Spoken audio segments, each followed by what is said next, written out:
Antes de sumergirte en esta increíble historia, considera suscribirte al canal y activar la campanita. Cada historia aquí tiene algo que decir, y no querrás perderte ni una. Toda la élite de Silicon Valley estuvo presente, inversores millonarios, fundadores de startups de moda, actrices convertidas en emprendedoras, influencers con millones de seguidores e incluso un exsecretario de Estado con traje de cóctel. La villa de Ethan Kalewa, encaramada en las alturas de Malibú, no solo era una joya de la arquitectura contemporánea, era el símbolo de su éxito: vidrio, hormigón pulido, piscinas infinitas y vistas panorámicas del Océano Pacífico. La luz dorada del atardecer acariciaba las paredes blancas de la propiedad, mientras faroles suspendidos en los árboles creaban un ambiente acogedor. Música suave y relajante emanaba de un DJ en una terraza, y se repartían copas de champán añejo. Camareros uniformados ofrecían bocados de trufa, caviar vegano y sushi tallado a mano. Esto era más que una recepción, era un evento social analizado, fotografiado y transmitido en directo por los influencers asistentes. Solo 34 años, Ethan Kalewa encarnaba el sueño americano de la nueva generación.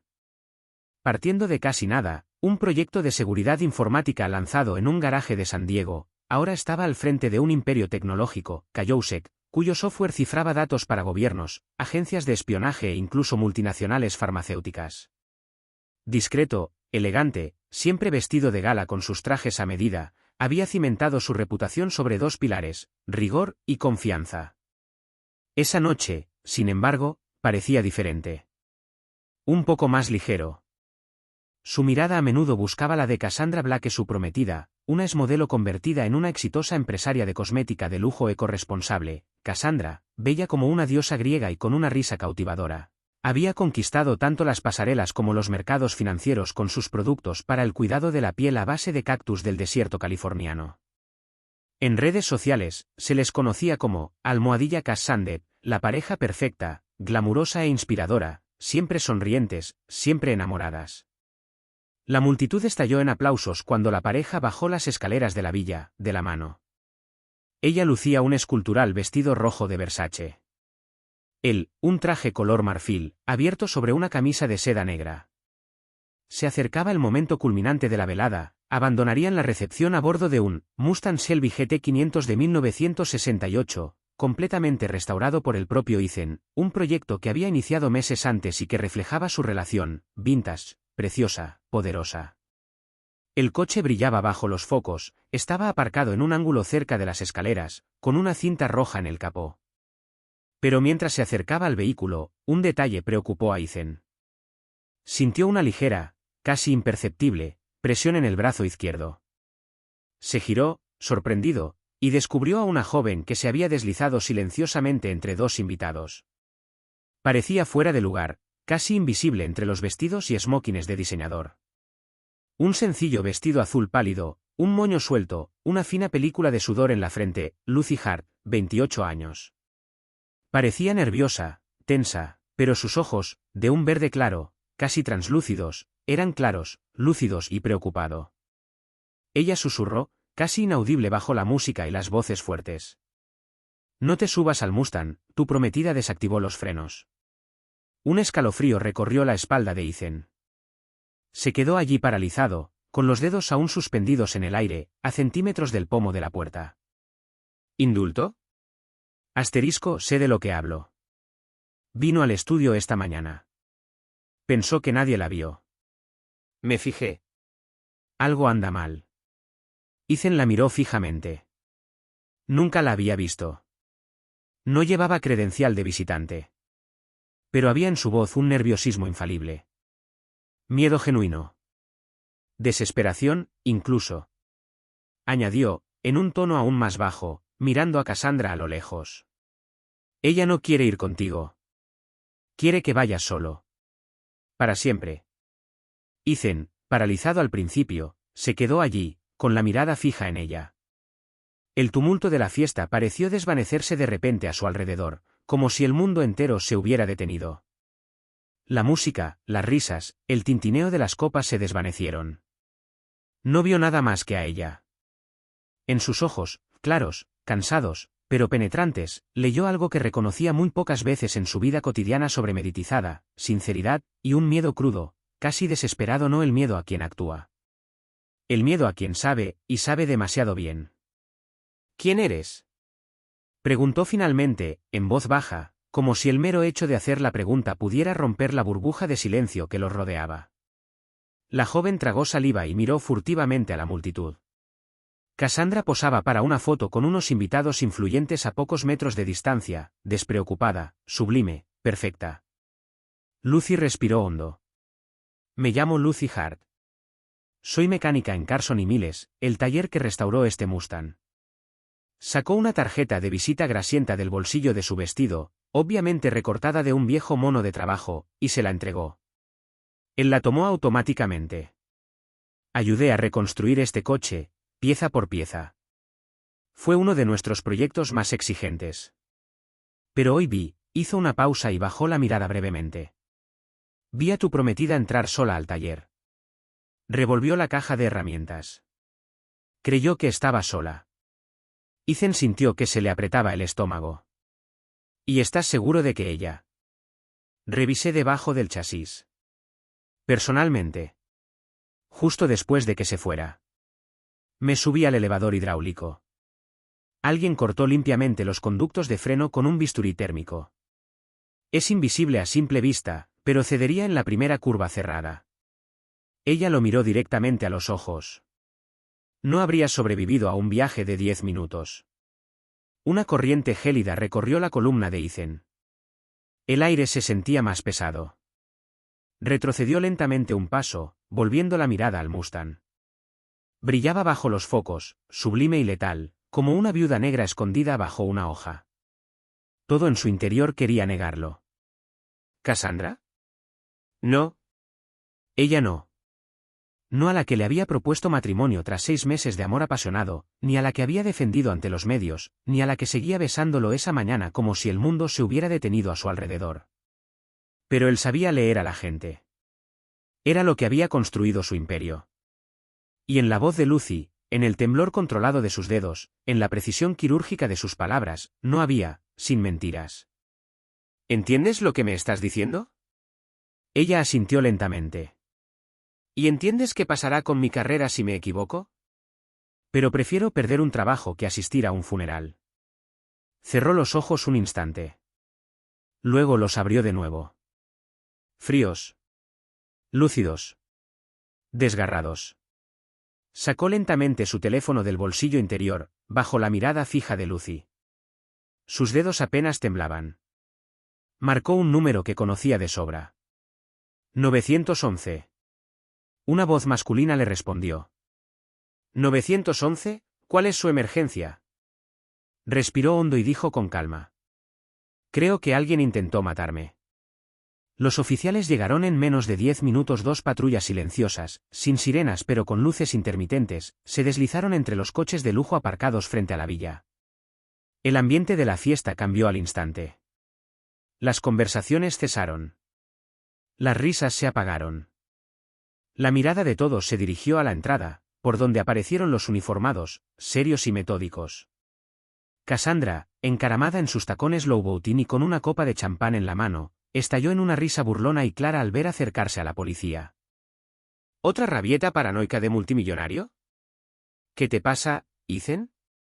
¿Quieres hacer un programa en TikTok? Saludó a los policías con un gesto casual, como si fueran camareros torpes. Pero los rostros de los oficiales permanecieron impasibles. Pidieron ver el vehículo.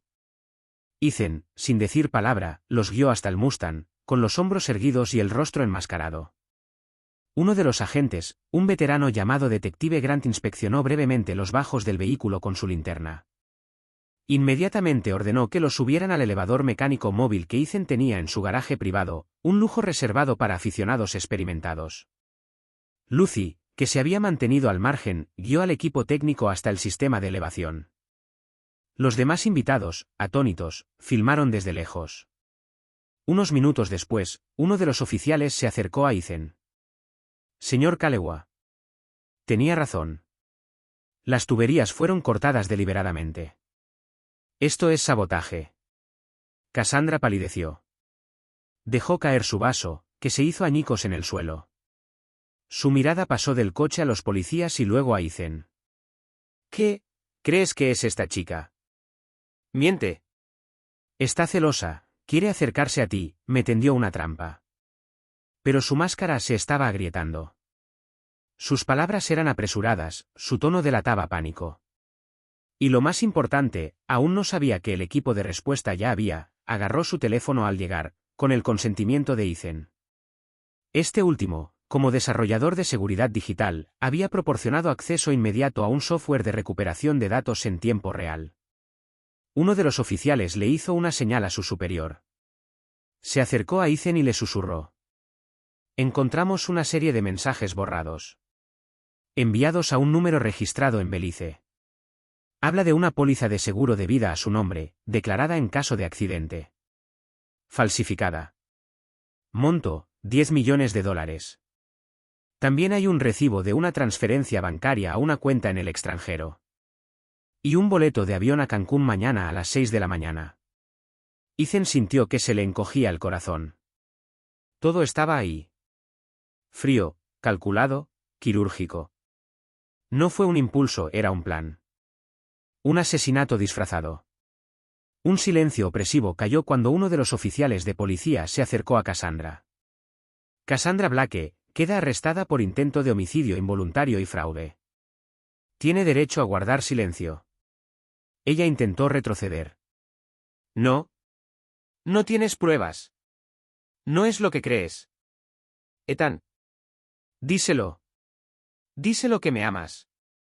Pero las esposas hicieron clic. Y las cámaras comenzaron a grabar. Los periodistas, muchos de los cuales habían sido invitados a la fiesta, para celebrar la unión más glamurosa de tecnología e influencia, corrieron hacia el escenario. Las cámaras se encendieron. Algunos gritaron su nombre, otros ya apuntaban sus micrófonos a Ethan, esperando una reacción. Él permaneció inmóvil y congelado. ¿Roto? Asqueado. Él no dice nada. Durante este tiempo, Lucy retrocediendo, observaba la escena sin satisfacción ni venganza. No se había movido desde que llegó la policía. Sin sonrisa. Sin triunfo. Sabía el precio de decir la verdad cuando todos querían creer la mentira. Sabía el precio de alzar la voz en un mundo donde el dinero y la imagen a menudo prevalecían sobre la justicia. Pero no se arrepentía. Le dirigió a Ethan una última mirada. Él no la vio. Demasiado absorto, demasiado conmocionado. No importaba. No quería, ni reconocimiento ni gloria. Ella no vino a ser aplaudida. Ella solo quería para que pueda vivir. Entonces, sin hacer ruido, Lucy se giró, abrazó su chaqueta y desapareció entre la multitud, como una sombra honesta en un mar de máscaras doradas. 2 días después, mientras el revuelo mediático en torno al caso de Cassandra Blake llenaba pantallas, cadenas y canales de televisión, Ethan Calloway conducía sin escolta, sin conductor, en una discreta camioneta con ventanas ligeramente tintadas. Había dejado a sus guardaespaldas en la entrada. No llevaba traje ni reloj caro. Solo vaqueros sin rematar, una chaqueta ligera y esa expresión ausente que se pone cuando uno se enfrenta a una verdad que preferiría ignorar. Se detuvo frente a un pequeño y descolorido garaje al final de un callejón industrial en Pasadena. Un cartel abollado colgaba encima, Carson y Miles, reparación de automóviles desde 1974. Del cobertizo salía humo mezclado con olor a aceite, metal caliente y café recalentado. Adentro, Lucy Hart, con un mono cubierto de manchas negras, estaba de pie bajo un viejo camioneta Ford F-150. Trabajaba con concentración, con una linterna frontal en la frente y una llave inglesa en las manos. Sus movimientos eran precisos, rítmicos, anclados en una rutina milimétrica. Ethan la miró un momento sin decir nada. Parecía tranquila en este mundo de motores y silencio absoluto. Una mujer en la que nadie reparaba en un mundo que valoraba las fachadas por encima de los cimientos. Y, sin embargo, ella fue quien le salvó la vida. Se aclaró la garganta. Hola, Lucy. Dio un pequeño salto, rodando la tabla donde estaba tumbada para incorporarse. Llevaba el pelo recogido en una trenza rápida y la cara cubierta de pequeñas manchas de grasa. Al ver a Ethan, frunció el ceño, confundida, pero no agresiva. ¿Qué estás haciendo aquí?, preguntó levantándose y limpiándose las manos con un trapo viejo. Le entregó una pequeña bolsa de papel marrón. donas y un café decente. El tuyo parecía imbebible la otra noche. Una comisura de sus labios se curvó. Pero no tomó la bolsa. Lo miró directamente a los ojos. ¿Has venido a agradecerme? No. Bueno, sí, claro. Pero, no solo eso. Quería entender por qué. ¿Por qué arriesgar todo eso por una desconocida?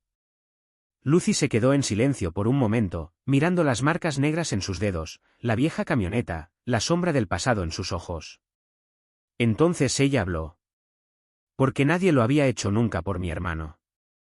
Ethan arqueó ligeramente las cejas. Ella continuó, con la voz un poco más grave. Noah. Mi hermano mayor. Murió hace 2 años. Conducía un coche barato.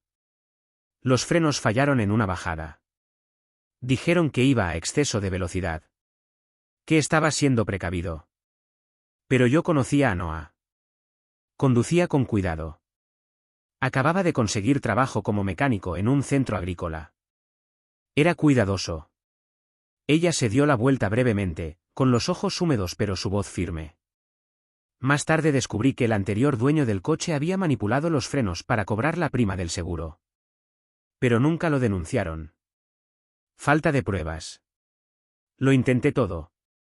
Contacté con abogados, con la policía, nadie me escuchó. Ethan lo escuchó con los brazos cruzados y el corazón pesado. Así que hice una promesa. Una promesa estúpida, quizá. Que si algún día veía las señales que no vi para mi hermano, no dudaría. Aunque nadie me creyera. Aunque me costara el trabajo. Aunque me llamaran loca. Ella volvió la mirada hacia él. Así que cuando vi a Cassandra, sola en el taller, inclinada bajo el Mustang, con las manos donde nunca debieron estar, lo supe. Mi instinto me lo gritó. Ella se encogió de hombros. Actué. Esta vez, hablé. Y estás vivo. Eso es todo lo que importa. Un pesado silencio, lleno de verdad, cayó entre ellos. Ethan, por lo general tan cómodo con discursos, recaudaciones de fondos y palabras que tranquilizan a la multitud, ya no sabía qué decir. La miraba como una columna olvidada que había sostenido un techo sin quejarse jamás. Eres la persona más valiente que he conocido, dijo finalmente. Ella sacudió la cabeza con una sonrisa triste. No soy valiente.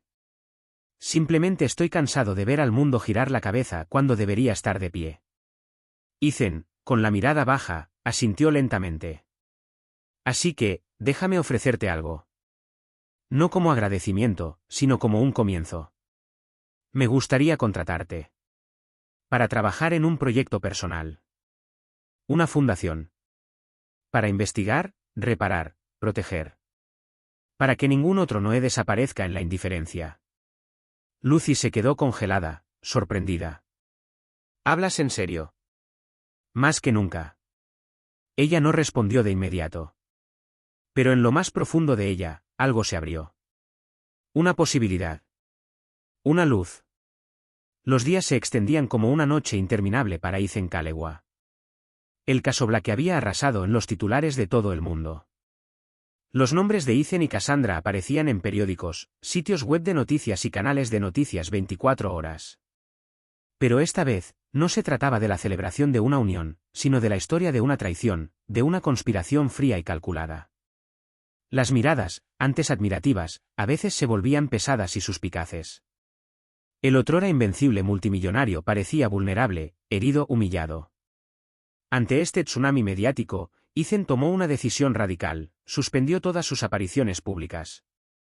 Se acabaron las entrevistas, las conferencias y las fotos en redes sociales. Necesitaba silencio, un momento de perspectiva. Necesitaba reencontrarse consigo mismo, aprender a respirar lejos de los focos. Pero no estaba solo. Lucy estaba allí, como un ancla en la tormenta. Volvía a verla a menudo, sin previo aviso. A veces solo para compartir un café solo en el polvoriento garaje, a veces para hundir las manos en la grasa junto a ella, o simplemente para escuchar. Hablaron de todo. De motores y su misteriosa mecánica, donde cada parte tiene su papel vital. El dolor, esa herida que cada uno lleva de forma distinta pero que deja una huella duradera. La confianza, frágil como el cristal, que hay que reconstruir cada día. Esperanza, a veces, a pesar de todo. A Lucy le encantaba burlarse de Ethan. Sabes, eres el multimillonario que podría haber terminado en un barranco sin siquiera darte cuenta. Él sonrió entonces, divertido. Y tú eres el susurro que cambió mi vida, el que me evitó convertirme en una estadística. Pasaron los meses. Poco a poco, su relación se afianzó, hecha de una complicidad sincera y sin adornos. Un año después, inauguraron conjuntamente una fundación llamada Punto de Frenado. Este nombre, cuidadosamente elegido, simbolizaba tanto el punto de inflexión, el límite, como el deseo de frenar los peligros invisibles. La fundación se dedicaba a la pericia mecánica independiente, a la prevención del sabotaje automotriz, un tema poco conocido pero muy real, que casi le costó la vida a Ethan y a tantos otros. El día de la inauguración, bajo un cielo despejado, rodeados de mecánicos, periodistas que buscaban un nuevo soplo de esperanza y amigos leales, Lucy y Ethan pronunciaron un emotivo discurso. Aún no eran pareja. Quizás algún día. Por ahora, conducían uno al lado del otro, lentamente y con cautela. Sabían que el camino sería largo. Pero una cosa era segura, esta vez los frenos funcionaron perfectamente.